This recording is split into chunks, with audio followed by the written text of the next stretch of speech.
Olá! Hoje faremos uma breve revisão de nossos conteúdos da disciplina de Metodologia Científica. Quero conversar com vocês um pouco sobre os temas desenvolvidos nessa disciplina, lhes passar algumas dicas para a nossa prova. O primeiro assunto que trabalhamos é o projeto de pesquisa. Então, quando nós vamos desenvolver um projeto de pesquisa, como nós definimos o tema da nossa pesquisa, o que a gente vai trabalhar?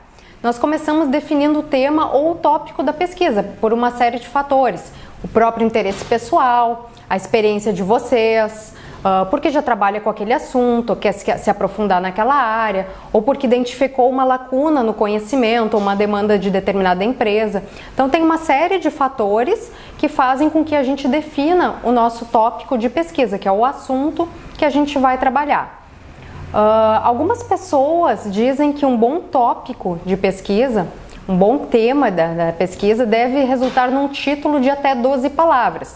Claro que na língua portuguesa nós utilizamos mais palavras que o necessário para expressar determinada ideia. Então não quer dizer que de repente se eu tiver 13, 14 palavras o meu título não é bom. Pode ser que seja, mas o quanto mais objetivo seja o meu título do meu projeto, e lendo esse título eu poder entender qual é o objetivo, do que trata aquele projeto de pesquisa, melhor, mais clareza ele vai ter. E esse meu assunto e o meu título, então ele deve estar alinhado ao problema de pesquisa, que é uma questão que eu busco resolver, responder com a realização da minha pesquisa, e essa questão vai ser desdobrada no objetivo geral. Como vimos, o objetivo geral é uma frase que começa com o verbo no infinitivo, que expressa o grande objetivo do projeto de pesquisa.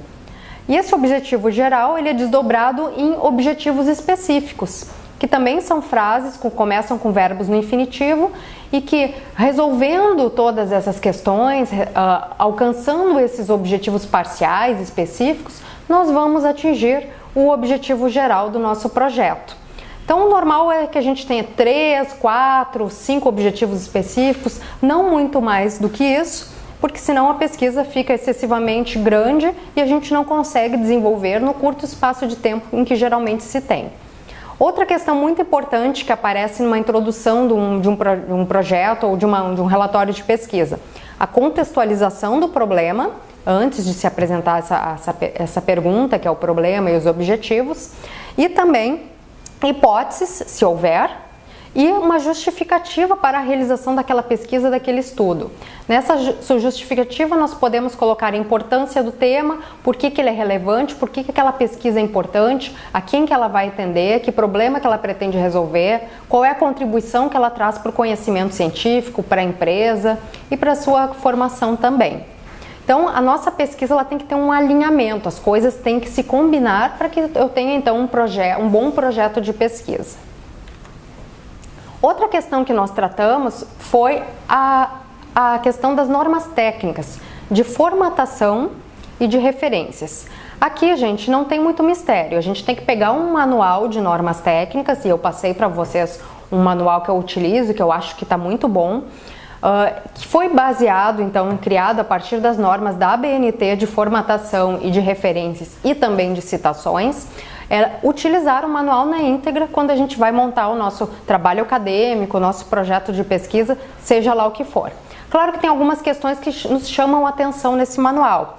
Primeiro, em relação à formatação, existem padrões. Eu não posso definir o padrão, ou não devo definir o padrão que eu desejo que tenha o meu trabalho. Não, eu vou seguir aquilo que a regra me coloca. Em relação a margens, a fonte, que normalmente é tamanho 12, o espaçamento, os alinhamentos e também a forma de paginação. Tudo isso consta no manual. Quanto às referências, também existem formas corretas de se fazer uma referência lá no final do nosso trabalho ou do nosso projeto de pesquisa. Qualquer referência, normalmente a gente trabalha com o sobrenome do autor, o último sobrenome, em letras maiúsculas, vírgula, o nome da pessoa. Se tiver mais de um autor, a gente separa esses autores por ponto e vírgula. Se tivermos 3 autores, vamos colocar os 3 autores. Se tiver 4 autores, aí nós colocamos apenas o primeiro e utilizamos a expressão et al, seja na citação ou mesmo na referência, porque se for uma referência com 10 autores na mesma referência, fica meio complicado a gente colocar no trabalho, fica pesado. Então a gente usa essa expressão que vem do latim et al, que significa e outros. Então é fulano e outros. Outra questão que nos chama a atenção em relação a referências é o tipo de referência utilizada. Quando você for fazer uma referência de uma fonte que você utilizou, você sabe que fonte foi essa. Foi um livro? Foi um artigo de uma revista? Foi uma dissertação de mestrado? Então você sabe o que você está utilizando. Sabendo o que você está utilizando, você vai no manual, vê como se faz a referência corretamente daquele tipo de fonte e a utiliza. Os exercícios que eu passei para vocês, eles estão muito mais na linha de identificar, para que vocês comecem a se acostumar com esses tipos diferentes de referências. Então, quando é uma referência de um livro, de uma dissertação, de um artigo científico de um periódico, ou de um artigo apresentado num evento, como num congresso. Então, mais para vocês se acostumarem e verem essas diferenças de referências. Onde consultar sempre? Manual, gente, não tem choro, tem que abrir o manual, tem que olhar como é que funciona e seguir à risca a forma como se faz a referência. Então consulte sempre o manual de normas. A outra questão que também é muito padrão é a forma de se fazer citações. Aqui atenção, gente, fazer uma citação significa eu utilizar um material, uma informação que é de autoria de um terceiro no meu trabalho, no meu projeto de pesquisa. E para isso existe a forma correta de se fazer, senão estarei cometendo um plágio. E plágio é crime, como nós veremos na aula sobre ética em pesquisa. Então, eu tenho que citar corretamente a ideia daquele autor. Se eu pegar apenas a ideia com as minhas palavras, eu tenho uma citação indireta. Se eu pegar a ideia exatamente como consta naquele material que eu estou utilizando, eu tenho uma citação direta, que pode ser curta, aquela citação até 3 linhas, ou longa, que é a citação de 4 linhas ou mais. E para isso também há formas corretas de se fazer. O que é importante a gente salientar? A citação direta, eu sempre vou colocar o nome do autor, no caso o sobrenome, o ano da obra e a página de onde eu tirei aquela citação. Então, quem quiser recorrer a ela no autor original vai abrir o livro, vai abrir aquele material e vai achar exatamente como consta lá. Já a citação indireta, que é feita com as minhas próprias palavras, mas trazendo uma ideia de um terceiro, não tem um número de página específico. Eu posso ter lido todo o livro e a partir daí, então, com as minhas palavras, colocar aquela ideia. Então, não tem um número de página, não deve constar. As citações podem ser apresentadas no início, identificando o autor no início da frase, ou no final da frase. Então, também há formas corretas de se fazer isso, sem estar cometendo o crime de plágio. Outra questão que nós estudamos foram os métodos de pesquisa. O objetivo não é que vocês saiam dessa disciplina expertos em métodos. Para isso nós teríamos que ter uma disciplina muito mais longa, normalmente em nível de graduação ou mesmo de pós-graduação. Não é esse o objetivo. O objetivo é que você consiga pegar um trabalho científico como um artigo, uma dissertação, uma monografia, e identificar o método que foi utilizado pelaquele estudante, pelaquele autor. Então nós vimos que os métodos podem se classificar quanto à finalidade, que é a pesquisa básica ou aplicada.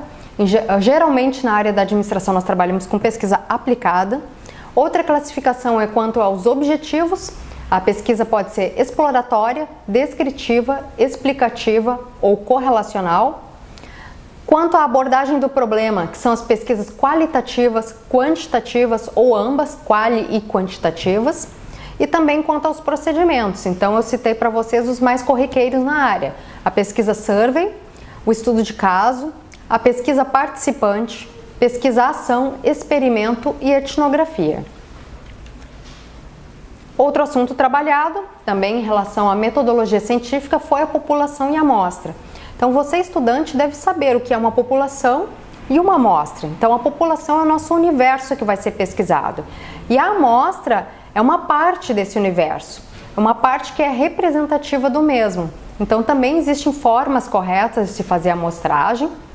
O objetivo aqui nessa disciplina é que você possa, de novo, ler artigos, identificar o que foi feito, né? E existe uma forma também de se calcular. Não é nosso objetivo aqui que vocês fiquem calculando tamanhos de amostra. Inclusive, se você colocar na internet, você vai achar até programa que calcula isso automaticamente para você. Mas muito mais conceitual, você entender que de repente uma amostra utilizada numa pesquisa, ela é ou não, né, se tiver algum erro, mas esperamos que sim, que ela seja realmente representativa daquela população. E a amostra pode ser probabilística ou não probabilística, então também é uma classificação que nós estudamos. Depois estudamos as técnicas de coleta de dados. Então você teve uma noção geral das principais técnicas utilizadas para a coleta de dados na área da administração. Então as principais são a observação, que pode ser uma observação simples, uma observação participante ou uma observação sistemática. A entrevista, que é muito comum, pode ser uma entrevista individual ou em grupo, o chamado grupo focal. O questionário, muito utilizado, muito aplicado, geralmente em papel ou hoje em dia de forma eletrônica. Documentos, em geral, se utilizamos documentos da empresa, documentos referentes ao processo, documentos públicos. São os mais diversos, dependendo do tema que está sendo trabalhado na nossa pesquisa. E outras, como diários, técnicas projetivas, histórias de vidas, fotografias, enfim, filmes, tem N outras formas de coleta de dados, já não tão populares, mas também que podem ser utilizadas na área da administração. Caso você venha desenvolver uma pesquisa, eu recomendo então que busque livros específicos de metodologia científica, você encontrará capítulos inteiros sobre cada uma dessas técnicas, escolha a sua técnica e se aprofunde para executá-la com sucesso. E por fim, o último aspecto referente à metodologia que estudamos são as técnicas de análise de dados. Também aqui não é nosso objetivo que você saia um expert e saia sabendo fazer, utilizando essas técnicas de análise de dados, mas que você possa ter uma noção do que como é que os dados são tratados quando coletados em pesquisas. Então nós vimos que na pesquisa quantitativa nós temos as técnicas estatísticas, normalmente uma análise univariada, quando são de variáveis individualmente, sem nenhuma correlação entre elas, né, variáveis individuais. Uma análise bivariada, que aí já começam os cruzamentos. Por exemplo, eu estou cruzando uma satisfação de um cliente em relação ao meu produto com o fato de ele ser homem ou mulher. Então, eu já estou cruzando informações, tenho duas variáveis a serem analisadas na minha pesquisa cruzadas. E uma análise multivariada, que aí sim é uma análise muito mais complexa. Por fim, na pesquisa qualitativa, nós vimos que existem três técnicas principais, que são a análise de conteúdo, a construção da teoria, chamada Grounded Theory, e a análise de discurso. A mais popular na área da administração, sem dúvida, é a análise de conteúdo, em que se trabalha com uma certa quantificação de falas, de discursos, procurando construir categorias de análise e depois apresentar esses dados de forma esquemática, em tabelas, gráficos, enfim, e até mesmo com citações das entrevistas, dos depoimentos dos entrevistados. Então, com isso, nós fechamos a disciplina de metodologia científica. Você também terá acesso ao material sobre ética em pesquisa, que é complementar à sua formação. Recomendo que você acesse e desejo a vocês ótimos estudos e nos vemos nos chats e nos fóruns. Obrigada!